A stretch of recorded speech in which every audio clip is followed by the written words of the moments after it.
Okay, I'm gonna have to split this following bit into a couple of sections, otherwise it's gonna be a really long video. So Isobel, who recorded the guitar and vocals for this track, has to do a college application. She's like 16, going to college in presumably the beginning of next year. And her application had to be in this week, so I've had to go really quick to try and get this all sorted. So what's happened is, what I'll do is I'll work my way down through all the tracks, and then we'll probably stop at sort of synth lead, and then I'll do a separate video about that. So starting at the top, I've moved all of the processing from the frozen guitar tracks, and I've just put it on once over the grouped tracks here. Everything's the same. The EQ is the same, all the compression is the same. The overdrive is switched off, the delay is switched off for both parts. There's a vinyl distortion on, which effectively just makes it sound like vinyl. So I could turn that off. Just has some nice tonal qualities.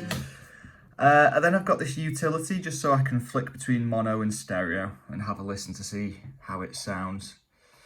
There's also, I've got my send set up, so I've got maybe like 75% reverb. The reverb's quite strong on this because it's just, I want it to have that sort of ethereal, floaty feel about it. So I've put quite a lot of reverb on things, more than I usually would. Going down, we've got the vocal. That again, I've treated the two parts separately, I think. Let me just see. No, these have been treated together as well. So I've got my EQ. There's quite a big dip here, and that's because of just quite a strange tone that's in Isobel's voice. I also think it might be something to do with the microphone. It probably wasn't the best microphone to use for her voice, but you sort of use what you've got, really, don't you? And here I've done, this is a multi-band compressor, or multi-band dynamics, because it'll do expansion and stuff as well. To try and de-ess it, I have just brought down the threshold to about -35 dB, and it's 1 to 1.6 compression ratio.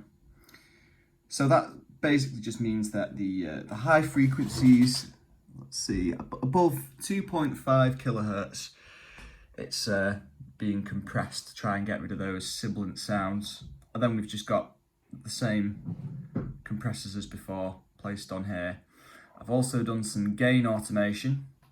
So if I drag this down, this just try and keeps everything nice and level, but it also allows me to do things where the track's a bit fuller. I can bring up the overall volume. So it's only a lift of about 2 or 3 dB max, but it's enough to help the vocals stand out from the mix.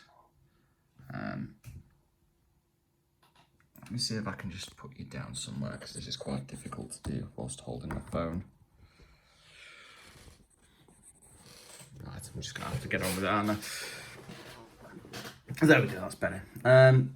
Then I've got the brass and string sections I've put into two sections. So we've got this brass section here, which I'll solo.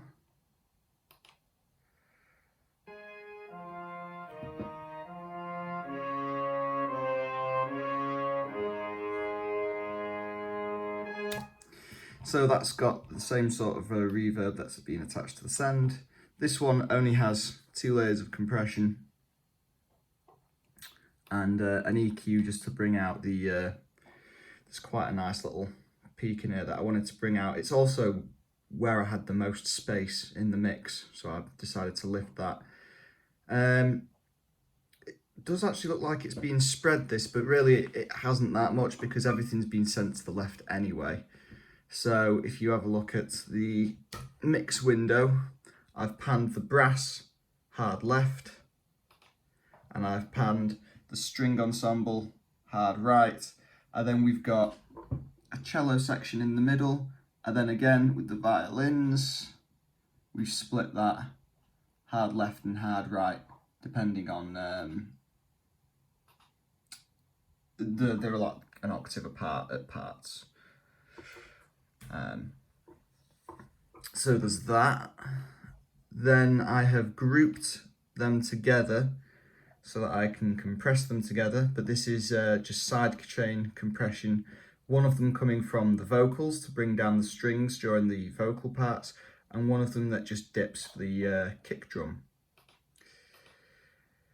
Inside the strings, oh, I've dragged the wrong bit there, we have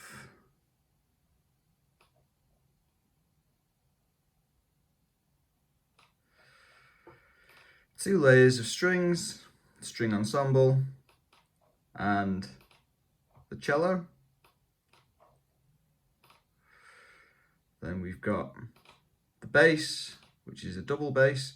Again, I gave that a lift somewhere in the mid-range just to try and bring out the sort of tone. The bass is already backed up by a sub, so I didn't need to add any more bass to the double bass sound. But I did want to bring out some texture and tone from it. And the sub doesn't really need anything. It's just a sine wave, but it just nicely fills things out. And then I've added, this is the bit that probably took the most time, I've added some drums. So this kit is the only thing that's not frozen at the moment, and the reason for that is because if you put a drum kit on there, it's sending information across to the side chain of the brass and the strings. So for that reason, I can't freeze this.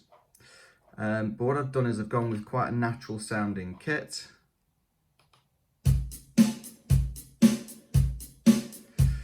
And again, just use the same send with the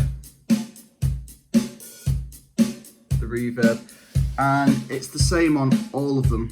So there's no more reverb for the the crash, the strings, the shakers. All the percussion is put inside one drum group, and then the reverb is applied the same for all of it. I did that just because that's how it sounded most natural. It's not sort of a go-to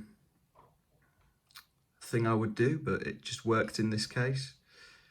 Then we've got here, I've meticulously gone through and programmed all the drums and the velocities. So let's play a little bit from this part.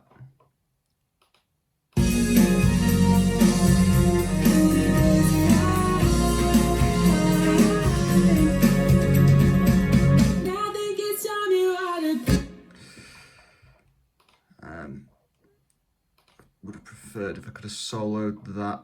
Let's go across to this section because I think this shows a bit better what I've done.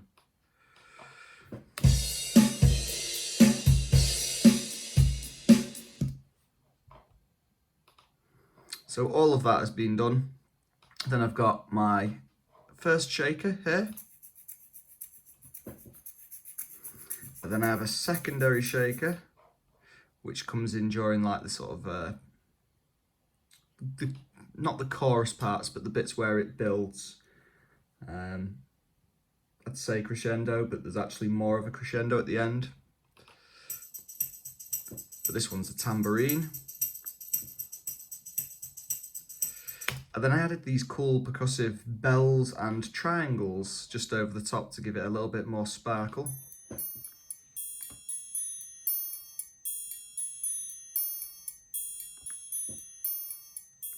And I've just lifted the high end just to try and bring that through the mix a little bit more. Let's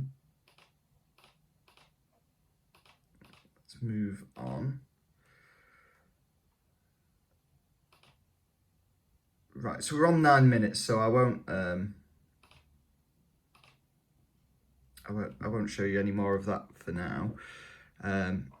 Otherwise the video won't upload, but I will update the rest of it in a following video.